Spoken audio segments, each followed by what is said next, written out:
Hello and welcome to Stampscaping 101. We're going to do a vellum piece here. This is a 4x6 glossy photo print that we just printed out on a home color photo printer. And the link to this photograph is in the description section. If you don't see it, just click on the Show More and you'll find all of the details of this, the creation of this piece. And that's a 4x6 piece of vellum that I cut out to match this photo. The latest photos that I took and posted have a lot of contrast in them for the purpose of the use with vellum, because vellum, it really knocks out a lot of the contrast because of the translucent nature of the material. So you have to have a pretty decent amount of contrast for the differentiation between cloud and blue sky to even show up. Like a foggier looking day with kind of minimal contrast, underneath vellum, you really can't see anything at all. So that's the way I made a lot of the photographs in that cloud folder on my Flickr account, so that you can just stamp directly onto them. But the use with vellum as a kind of a top layer just doesn't really work with those ones. So a little bit of a different purpose for these higher contrast photos. Okay, so stamping out the watermill large here, I wanted to give, I don't know, kind of a different look to my previous videos. While I have the stamps out, I like to do two or three different versions of the composition using different media, and this one's going to be a big time experiment for me. Okay, so I'm stamping on top of this vellum with Brilliance pigment ink, okay, because it'll dry on the vellum just fine. Some types of inks have a harder time drying, or they just take a long time to dry on vellum because it's in comparison to like a cardstock. I just don't think it's as absorbent and porous, okay? So you just have to compensate with the type of media that you use on there. Okay, now I am going in with the dye-based inks on this birch branch and leaf stamp. And I wanted that watercolory look here. Now, I don't know, I should have colored these a little bit differently.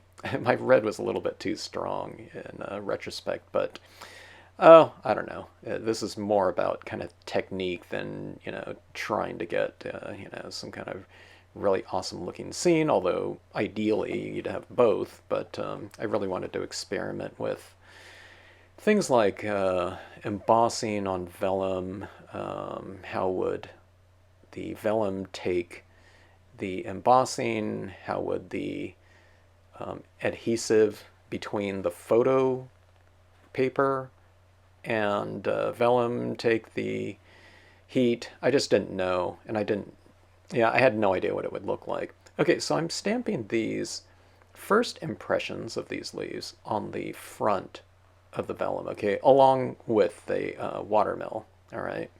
Now the thing with vellum is it's translucent, so you can see through it, so there's a lot of different possibilities as far as your image usage and your media usage on vellum. You can color on front and back, you can stamp on front and back, and you can take advantage of that translucent nature of the surface by stamping things on the back, and you can do it in the same colors, but it would look like it's lighter and farther off, more distant than the impressions on the front, because you're losing a lot of value and intensity by stamping it in the back. But I don't know. Sometimes when you stamp it out, it surprises you, and it's more transparent than I would have thought sometimes. So I'm still getting used to vellum. I just started experimenting with it about a year ago, or I don't know, sometime last year. Okay, now these impressions are going on the back. Okay, so I've flipped the vellum over, and I'm just stamping it kind of a little bit offset from the impressions on the front. I'm not trying to match it up or anything like that. So see, those ones up top are a little bit lighter. I should have done these in different colors. I think I should have gone with yellow. And some of those, the tree behind the watermill, I should have had color in those trees instead of stamping in black, but oh well. I mean, it would have matched the foreground where right now it doesn't match it at all, black against, all those colors. But oh well. So be you'll find out if you watch this video. All of my solutions to kind of a, I don't know, kind of unrelated color schemes and I don't know, just kind of a disjointed arrangement. At this point in time, I think it's looking okay though, but I don't know. You'll see as I go along. Okay, so we have both front and back impressions here. Now, one of the things, I haven't worked on vellum in a while, and I forgot about that, kind of that slower drying aspect of it. So, but later on, I will go in and I'll heat set these leaves here, because when I start using see, that's what it will kind of look like right there, over the top of the photograph. But that photo, I mean, it shows right through, the watermill, and it shows through the leaves, that blue tone, because the vellum, after all, it's transparent, okay? So we don't want that blue showing right through the watermill. So after I color it here, we'll block it out with some white. But let's not get too far ahead. Okay, now here's the thing with the vellum too. You can color on the front or back of it, or both. You can use certain media on the front and certain media on the back, or you can use all media on the front or back, okay? But here's the thing. Here's what I'm going to do here. This is really the great thing about vellum too. I'm going to color that pigment ink impression with alcohol inks, okay? Now if I do this right on the front, that alcohol ink will put that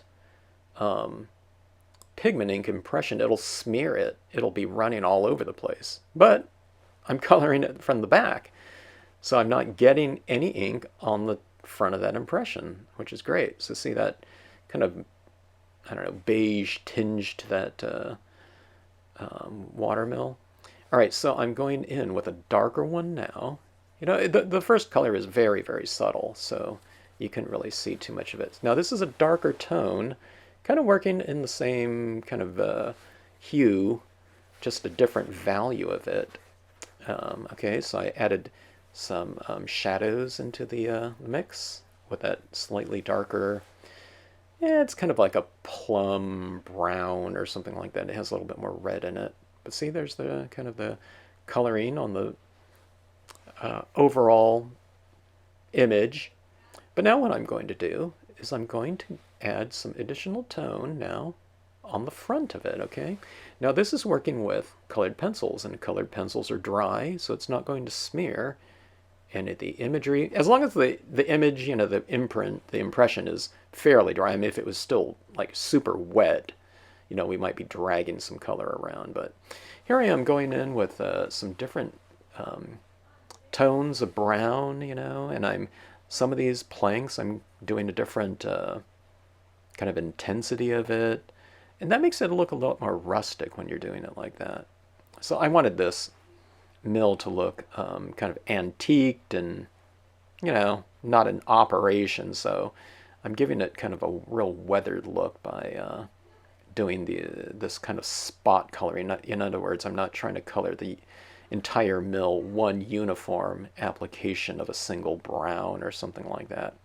Okay, now this is where I start using a little bit more kind of the tones of those leaves. I thought, it's looking unrelated, so I'm adding in some orange into my mill, which doesn't look orange, but it gives it a little bit of a warmth to match those leaves up there. So see, you just kind of add those things around. Now see, that blue from the background is showing right through that mill, right? It's all dark. So that's where the blocking out will have to take place. All right, so this is some Dr. Martin's Bleed Proof White, which is a opaque white watercolor paint, all right?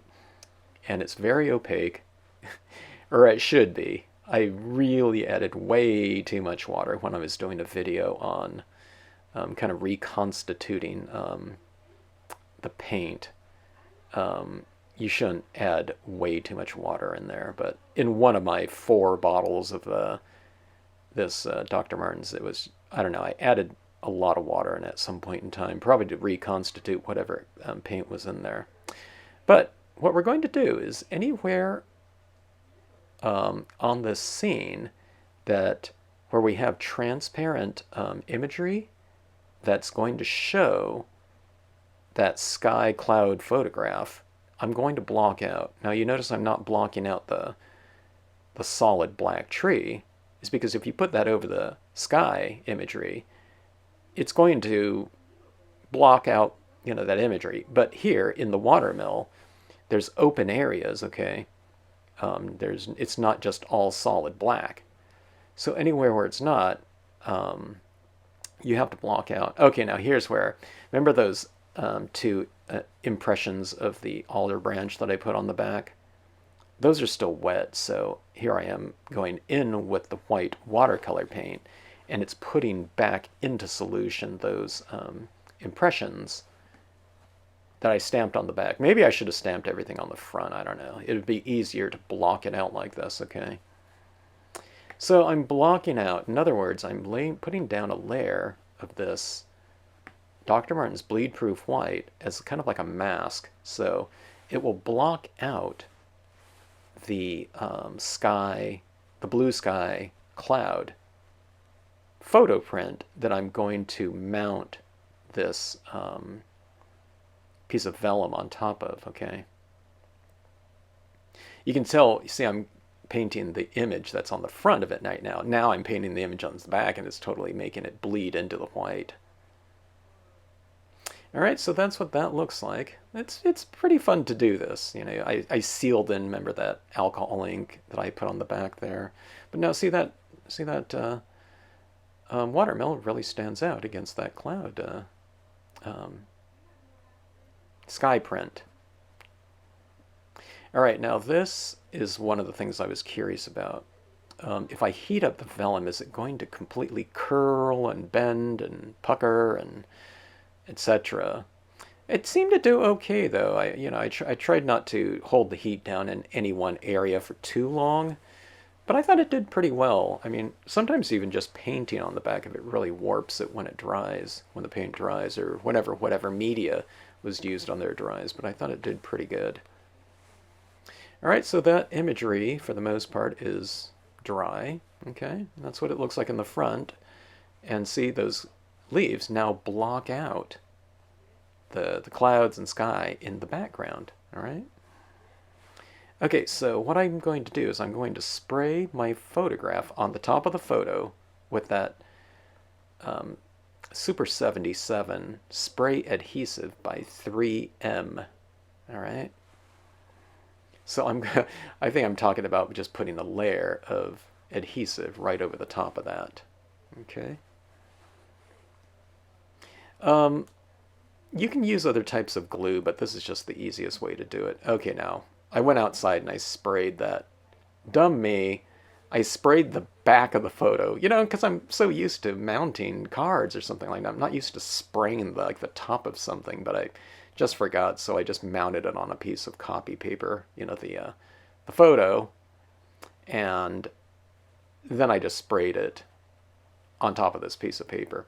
Okay, now I need to flatten out the piece of vellum on the photo, but I need to cut out all of the surrounding area that now has spray adhesive all over it, spray glue. So I'm going to release it from that. Look at that scene, though. Those leaves they just don't merge at all with the scene. They look so kind of separate and unrelated. So with the use of white pigment ink, I'm able to, I think, incorporate everything in together, at least better than what it looks like right now. So you'll see kind of the value of white ink. Okay, now see that where the spray adhesive was really thick? You can see where it's come in contact, and it's made the vellum a lot more transparent in those areas with that texturing. That just happens. I mean, I don't know if it happens every time, but most of the time for sure. So if you do this, just kind of expect that. You know, it's not going to be a super clean adhesion. I don't know of a way to do that. I don't know, maybe if someone irons it or something, they can get rid of that. I don't think so though. So I just live with it and I incorporate that in there. To me, it's not, to me the technique is just really fun.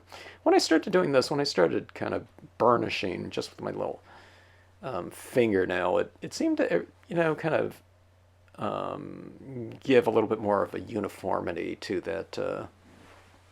Oh, I don't know what you would call it, the seal. You see that? You can see those little contact points. And that's why it looks real spattered like that. Well, that's the way the spray adhesive comes out of the can. Okay, so adding in some additional foreground imagery here. And I'm doing it with the Brilliance ink. I think that looks pretty good, but it gave me the idea. Okay, since I've been doing so much experimenting with embossing powders, why don't we try embossing these, and I can learn something new on this card if we can emboss on vellum. If so, how does it look? Does it alter the contact between the vellum and the photo? I don't know. I didn't know any of it. Sometimes when you just I tried embossing directly on a photo, and it was really precarious because that photo and that kind of plastic coating or whatever it is on top and the emulsion, it really started to alter in not a good way when I tested it out. But I don't know. I didn't know how it would do with the vellum layer over the top of it, so maybe it'd work, maybe it wouldn't. Okay, so I'm stamping out these leaves again, but just in black, just to, I don't know, just to kind of frame things off a little bit more.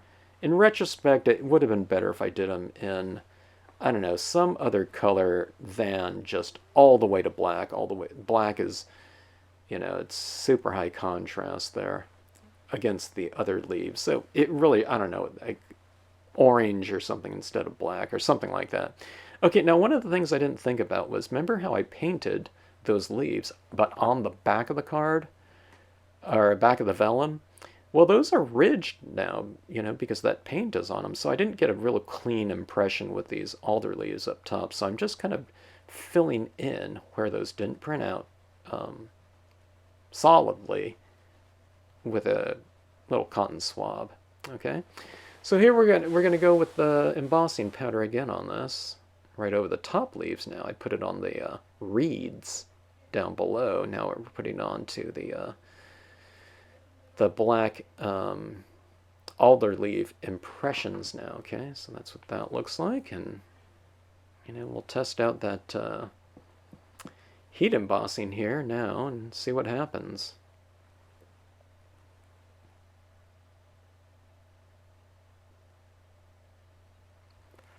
Heating up my heat gun kind of off paper right now, and see, look at all that texturing in the sky. It's where there's, there was a lot of adhesive in one area and not as much in another area. So, and see, okay, now see that vellum is starting to pucker a little bit. It's getting really ridged with the heat. It's coming out of contact with the surface. So it's real kind of, there's these streaks, these little lumps that are coming out, like runs or something like that, where it's become delaminated from the background. But here, what I do is I flatten it out again using the brayer, and I was hoping that those would come out. I don't want to have this real super ridged surface. But after I hit it with the brayer a few times, I think it worked out pretty good. So see, that's largely flat. Okay, now those things are sticking up there. It looks like it, but it's largely flat. All right, and there's the embossed reeds down there below.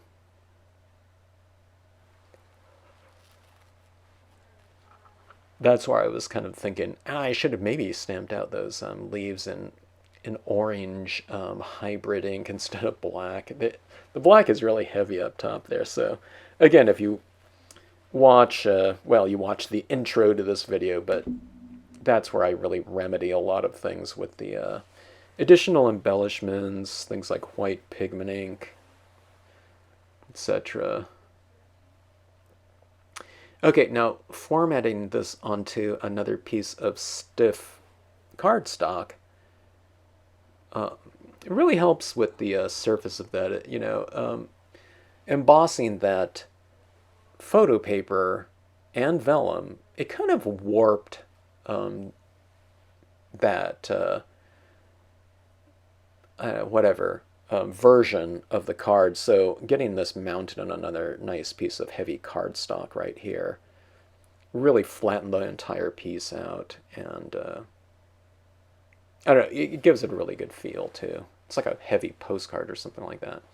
Okay, trying to decide on what color to matte this with. I just go with a dark, almost black, blue. The framing kind of matches the texture of the embossing powders in that they're gloss. This particular one that I'm using, the clear. Alright, so getting that formatted like that.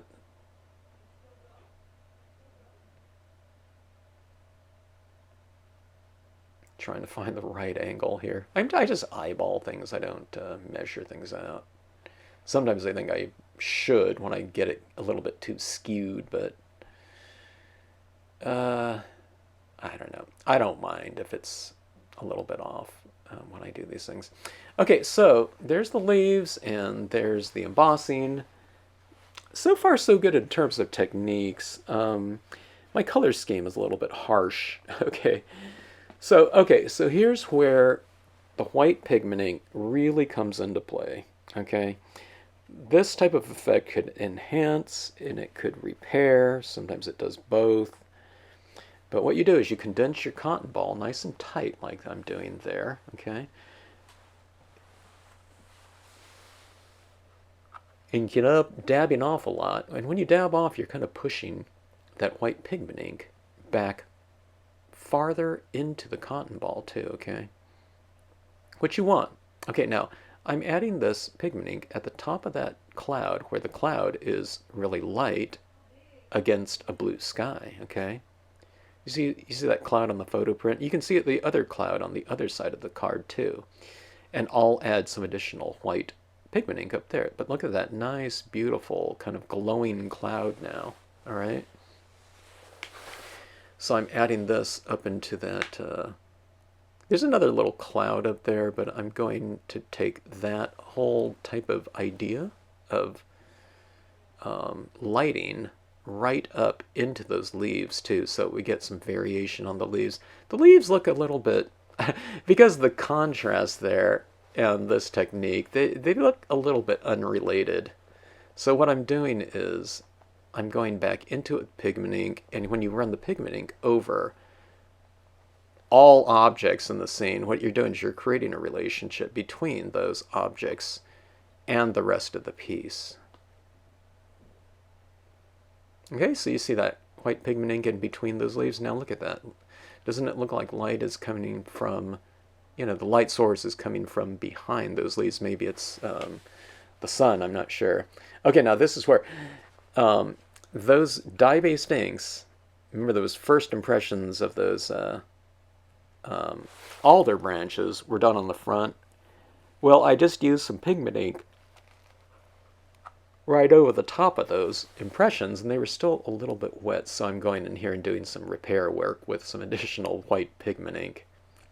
So I'm probably adding white pigment ink where I normally wouldn't have had I not done that blurring there with the images. All right, now see that? Look at that cloudy type of atmosphere. You see how I've gone over some of those trees in the background. So it looks like they're kind of in front of some of the mist and in back of some other parts. Now on this one right here, I'm putting some of this pigment ink down below, like it could represent kind of that mist that rises off the surface of a body of water during the morning. It could represent whatever. It could be just fog, whatever you want it to be. But when you so there's cloud formations in the distance, but then when you put this kind of mist up front, what you're doing is creating a continuity between background and foreground, saying there's this suspended moisture up in the sky as well as in the foreground. So it's sitting, the watermill's sitting in the scene now. It's like cradled in a, I don't know, like a pocket of illuminated, moisture in the form of fog or mist or whatever. Okay, so going into here, I added a few little highlights with those Emoki pens. Paint pens, which are 3mm paint pens. I don't know, just to give a little bit of variation onto those leaves. And then here's the 0.7mm paint pen. It's an acrylic paint pen, so you can run into some problems if you try to add in some types of inks over the waxy consistency or makeup of the colored pencil, right? But these acrylic paint pens just go right over the wax just fine, and it sits on the wax just fine. It grabs it. Okay. All right, so here's where we were at this point in time, and I thought, I find that those leaves in the background, there's depth there, but there's too much contrast between the front and the back. It looks, I don't know, it doesn't look right. I should have colored the leaves differently, in retrospect, like I was saying. But, okay, so here's what I'm going to do. I always say that white pigment ink really can save the day in many cases, but what I'm going to do is I'm going to really alter this piece. You can barely see the photograph in the background now, but I don't know, it is helping out a little bit. But I don't know, I kept making some alterations and adding additional media to it, so we're seeing less and less of the photograph showing through. It's provided a nice, really, nice foundation, but, when I'm all said and done with this, it's almost, didn't even need it in some ways. I'll do some other photo pieces, though, using these photographs that really take into consideration the media used and the stamps and everything like that. Okay? All right, so there's two beams right there, and you just kind of have to play it by ear. You have to kind of go along and see if how the beams look in your scene. If you want to make some a little bit wider, a little bit more narrow, you can have it going in back of a leaf and in front of other leaves if you want to. Now see this one right here? I have the angle opened up more so that I can have kind of a larger light beam coming into the scene. For me, the larger the beam, usually the less ink I use in there because I don't want it to be so kind of overpoweringly light. Okay, so some additional beams like this going in here. You can have a beam broken up too. You don't have to have it continuous. You can add some up top, closer to your light source, and then add it down below. So you see how that last beam it's a little bit light, then kind of nothing, and then it continues on again. You see that out in nature because, there might be a branch or something like that blocking out the sun, so you might have these beams that are going, but they're broken up they're interrupted. So in other words, I like to vary the intensity of my beams. I'll have, some paint in one area of it and none in another area and just continue it down. And it looks more natural that way too. Okay, I got some pigment ink all over the perimeter because my fingers are all inky. But I think that helped out a lot right there. Now I'm going in and adding like these little maybe dewdrops or something to the leaves. I don't know, maybe it stands out a little bit too much. I was thinking about a crystal on those leaves acting like a little piece of dew. But that's it there. Now I'm adding some highlights onto my embossed foreground reeds. Tight little, tiny detail. Thanks for watching. I hope you enjoyed the scene. And another experiment is in the books.